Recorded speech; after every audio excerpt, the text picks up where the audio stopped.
Halo teman-teman, kembali di video pembelajaran Prodi Ilmu Komunikasi. Selamat bergabung kembali di mata kuliah Digital Mediated Communication.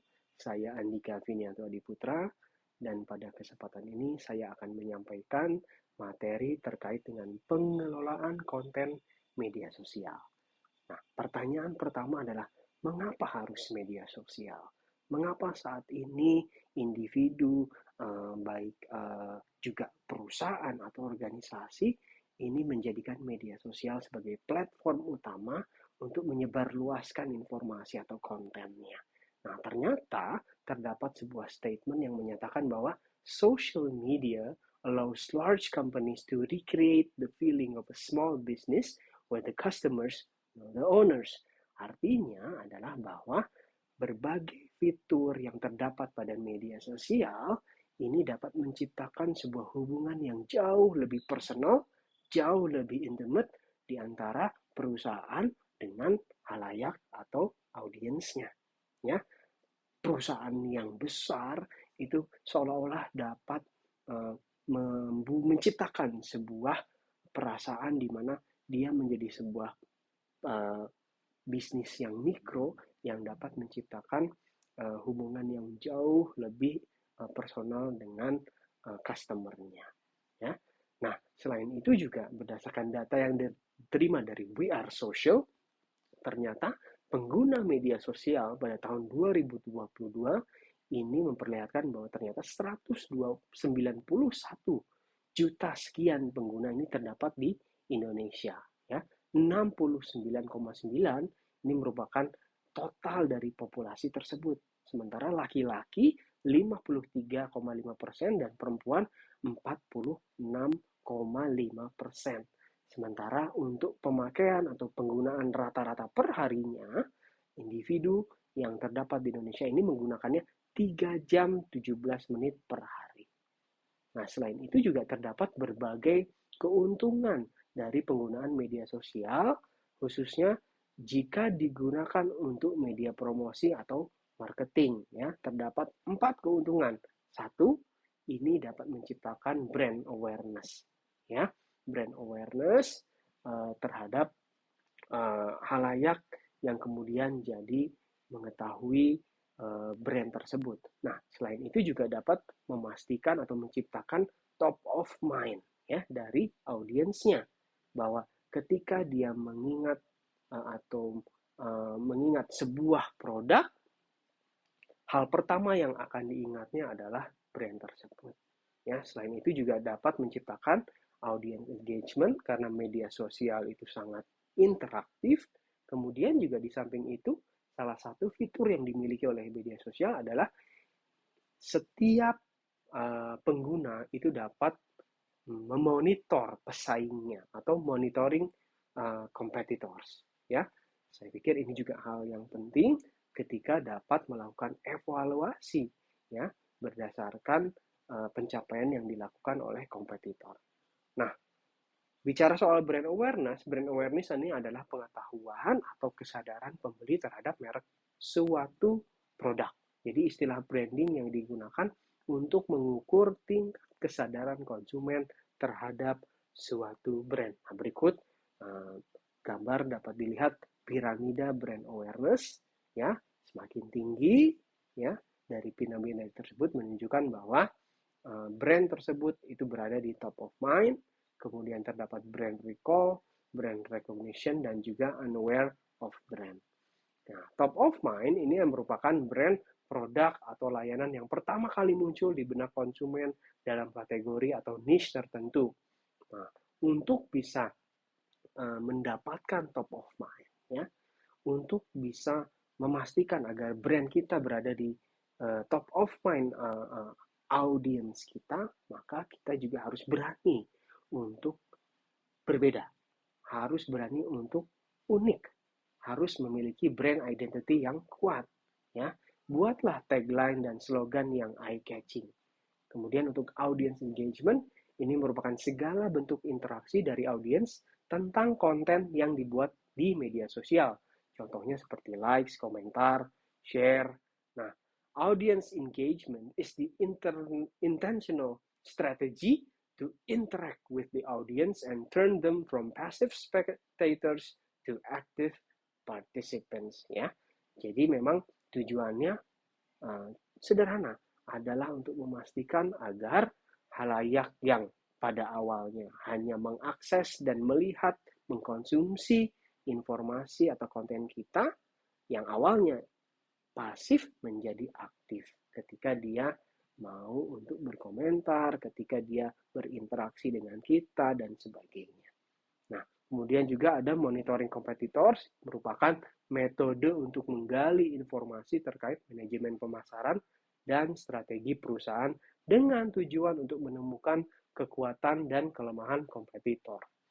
Nah, di samping itu juga kita harus memahami bahwa semua hal tersebut itu dilakukan oleh sebuah pekerjaan khusus, yaitu social media specialist, yang merupakan seorang profesional yang bertanggung jawab dalam membuat dan menerbitkan konten digital dalam bentuk bisa teks, gambar, dan juga video di media sosial yang tujuannya adalah untuk meningkatkan audiens, membangun brand awareness, dan membantu promosi.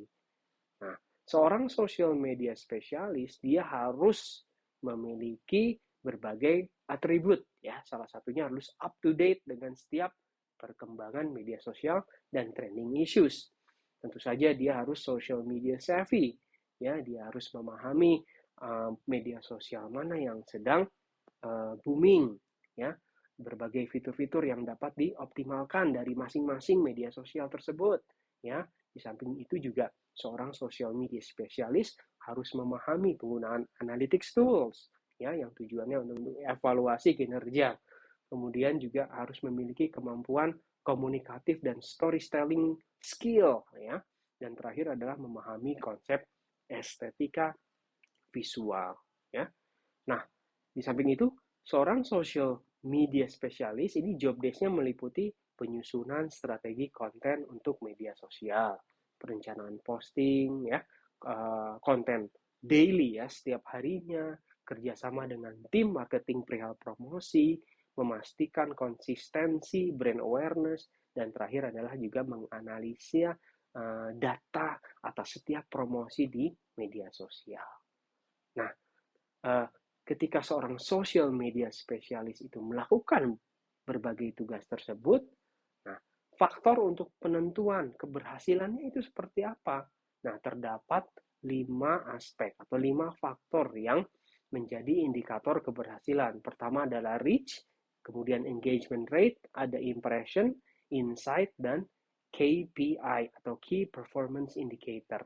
Nah, reach atau jangkauan ini kaitannya dengan seberapa banyak, ya, konten dapat menjangkau audiens. Dalam artian kita harus juga menyiapkan sebuah strategi terkait dengan cara penyajian konten tersebut, ya, bahwa pada prinsipnya setiap platform media sosial pasti memiliki segmen-segmen yang berbeda, ya kan? Ada yang memang ditujukan khusus untuk generasi milenial dan X, ada yang barangkali lebih cocok untuk digunakan oleh generasi baby boomers, ya, dan seterusnya. Nah, itu harus dimiliki oleh seorang social media spesialis untuk memastikan agar setiap konten yang dibuat, cara pengemasan dan penyajiannya itu dapat menyesuaikan dengan berbagai platform tersebut. Nah, jadi semua itu harus dimanfaatkan untuk apa? Untuk mendapatkan reach atau jangkauan. Ya, berikutnya adalah engagement rate atau interaksi. Nah, ini kaitannya dengan seberapa besar konten dapat mengundang reaksi audiens. Nah, si engagement rate ini merupakan matrik dasar yang digunakan dalam pemasaran media sosial untuk mengukur kinerja sebuah konten pada platform media sosial atau web. Nah, engagement rate ini dihitung sebagai jumlah total interaksi yang diterima konten dibagi dengan jumlah total pengikut, kemudian dikalikan dengan 100%. Nah, jadi berikut adalah cara untuk mengukur engagement rate, ya. Nah, kemudian berikutnya adalah impression atau tayangan.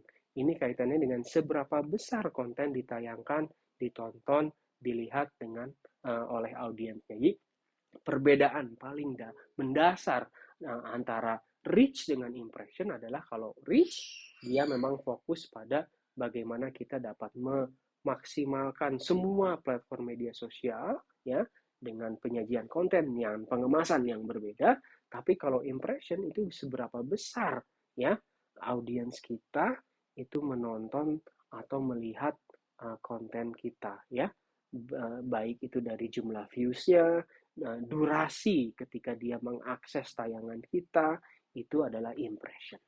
Kemudian yang berikutnya adalah insight. Insight ini adalah nilai hasil dari penemuan pola dan tren yang diperoleh dari data yang terkumpul atau hasil analisis. Ketika sudah posting konten dalam waktu tertentu, misalnya 7 hari, 14 hari, atau 30 hari, ini kemudian kita melakukan analisis. Oke?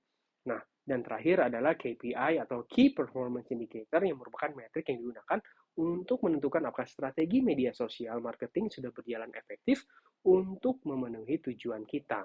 Nah, si KPI ini meliputi jumlah likes, engagement rate, followers-nya berapa, dan juga CTR. Nah, bicara soal CTR ini adalah click-through rate atau seberapa banyak jumlah klik yang diterima dari iklan yang sudah dibagikan dengan frekuensi iklan yang ditampilkan. Jadi secara sederhananya, si CTR ini adalah presentasi dari jumlah klik yang didapatkan dari sekian impressions atau berapa kali iklan kita itu tampil. Nah, jadi jika iklan mendapatkan 1000 impressions dan 1 klik, maka click-through rate atau CTR dari iklan tersebut adalah 0,01%. Nah, sebagai sebuah metrik, angka CTR ini membantu untuk mengetahui seberapa relevan atau menariknya iklan bagi audiens. Jadi, jika CTR-nya itu tinggi, maka user akan menganggap bahwa iklan itu sangat relevan dengan informasi yang mereka inginkan. Sementara kalau angka CTR-nya rendah, maka user akan menganggap bahwa iklan tersebut atau iklan yang kita buat itu kurang relevan dengan informasi yang mereka inginkan. Nah, ketika kita bicara soal seorang social media spesialis, berikut adalah alur atau proses kerjanya. Jadi memang hal yang pertama dilakukan adalah audit, kemudian strategize, create and share content, kemudian measure konten tersebut. Jadi memang alurnya seperti ini dan ini dilakukan secara kontinu ya.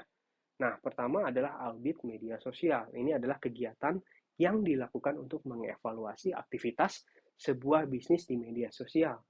Tugasnya adalah untuk memantau metrik-metrik yang penting untuk mengetahui perkembangan bisnis hingga peluang apa yang dapat diambil. Jadi si audit dilakukan dengan mengumpulkan semua akun media sosial, kemudian kita menganalisis metrik-metrik yang tercatat oleh akun-akun tersebut untuk melihat jumlah followersnya berapa, engagement-nya seperti apa, likes-nya bagaimana, share-nya seperti apa, retweet, comment, klik, views, mentions, dan reach-nya bagaimana. Dan juga tidak kalah pentingnya adalah analisis demografi audiens ya, atau setiap platform memiliki karakteristik pengguna yang berbeda-beda, maka membutuhkan pendekatan yang juga berbeda. Nah, ini yang disebut dengan audit media sosial untuk mengidentifikasi kekuatan akun media sosial yang dimiliki oleh perusahaan tersebut sebelum kita berstrategi untuk membuat konten, create konten, dan juga mengelola konten tersebut. Nah, setelah kita melakukan audit media sosial, nah, setelahnya baru kita berstrategi. Terdapat beberapa langkah. Tentu saja yang paling penting adalah kita tentukan target audiensnya seperti apa. Kemudian setelah itu baru kita membuat konten. Setelah itu kita menentukan channelnya atau platform yang akan kita gunakan apa. Tidak kalah pentingnya adalah conversation structure dan terakhir adalah metrics. Ya. Nah, masih bicara soal strategize, ini adalah pemilihan jenis konten atau video, audio, foto, teks, long form ya atau short form, interaksi. Jadi bagian paling penting yang dari kita berstrategi adalah kita pilih dulu jenis kontennya akan seperti apa, bentuk kontennya akan seperti apa. Kemudian setelah itu pemilihan saluran atau platform blog, video, audio networks, website, interest network, dan social networks. Ini juga bagian dari proses kita berstrategi seorang social media specialist. Nah, secara garis besar, ketika kita berstrategi, ini kaitannya dengan bagaimana kita menentukan partisipan yang merupakan titik kontak awal peserta di perusahaan, kemudian kita menentukan kontennya, apakah mau video, audio, foto, teks, atau interaksi, kita menentukan channelnya, apa kita akan menggunakan blog, video, audio network, website, interest network, social networks, dan terakhir adalah target audiensnya atau konsumen atau bisnis yang akan diajak diskusi dengan peserta. Nah, berikut adalah gambar yang memperlihatkan conversation structure, ya, bahwa setiap media sosial ya atau setiap bentuk pemilihan jenis konten yang kita gunakan ini dapat disesuaikan dengan target audiensnya, ya, seperti itu. Kemudian selain itu juga kita harus ketika kita sudah melakukan audit, kita sudah menentukan strateginya akan seperti apa. Nah, setelah itu baru kita eksekusi konten dan juga share kontennya. Buatlah judul yang menarik. Nah, tapi tetap berkaitan dengan bisnis yang dikembangkan. Gunakan visual menarik. Ya, karena salah satu keunggulan dari media sosial adalah kekuatannya ada di audiovisual, ya, kekuatan visualnya, gitu ya. Bahkan data menunjukkan bahwa 32% marketers ini menggunakan konten visual sebagai media pemasaran. Kemudian ciptakan konten yang inspiratif untuk meningkatkan jumlah share, ya. Jadi ini adalah juga bagian dari kita berstrategi, kemudian eksekusi konten. Nah, cek kembali konten sebelum diposting untuk memastikan tidak mengandung sara atau hal negatif yang menyinggung komunitas tertentu. Dan terakhir, pastikan waktu postingnya tepat untuk meningkatkan share. Jadi timing is everything, gitu ya. Jadi kita harus menentukan atau berstrategi juga terkait dengan kapan kita mau mengupload konten di platform media sosial A. Kapan kita akan upload di media sosial B. Nah, ini adalah bagian dari bagaimana kita harus memastikan bahwa waktu postingnya harus tepat. Oke, berikutnya adalah measure yang terakhir. Ini kaitannya dengan mengevaluasi strategi dengan mengacu pada KPI tadi atau Key Performance Indicator yang meliputi likes, engagement rate, followers, dan CTR. Nah, ini semua indikator ini penting untuk kita lakukan secara rutin agar kita dapat melihat berbagai kelemahan dan juga keunggulan dari strategi yang sudah kita buat. Tujuannya adalah untuk menciptakan strategi yang jauh lebih baik untuk menyempurnakan strategi seorang social media specialist. Ya. Nah, berikutnya juga tidak kalah pentingnya adalah bagaimana seorang social media specialist harus pandai untuk memilih platform media sosialis untuk platform media sosial. Platform media sosial yang dipilih untuk kepentingan bisnis ini dapat memainkan peran penting dalam keberhasilan strategi pemasaran media sosial, ya. Bahwa setiap platform ini memiliki kelebihan dan kekurangan yang unik, ya. Nah, berdasarkan data yang diterima dari seorang social media spesialis yang sudah profesional, pernyataan dan statement dari individu tersebut menyatakan bahwa pros dan cons dari Facebook, ya. Jadi salah satu keunggulan dari Facebook adalah, ya, kenyataannya lebih dari 2 miliar pengguna aktif, ya, atau jangkauan yang luas, beragama berdasarkan demografi, minat, lokasi, dan lainnya. Kemudian Facebook juga memungkinkan untuk mengubah basis klien menjadi komunitas atau targeting yang lebih presisi. Kemudian Facebook juga menyediakan analitik yang kuat dan mendalam, ya. Kemudian Facebook juga memiliki beragam format iklan, ya, gambar, video, iklan karusel, dan iklan cerita atau story ads. Namun di sisi lain, kelemahan dari Facebook adalah menuntut interaksi dengan pengikut, sehingga perlu memiliki tim khusus ya untuk menumbuhkan engagement dengan klien potensial. Ini adalah sebuah tugas yang tidak mudah ya, dan ini adalah tugas seorang social media spesialis. Kaitannya dengan ketika dia mengelola konten tersebut, tidak hanya create tapi juga mengelola. Nah, dalam tahapan pengelolaan tersebut, seorang social media spesialis harus berinteraksi dengan pengikut yang memberikan feedback, dan ini dan tujuannya adalah untuk menumbuhkan engagement ya.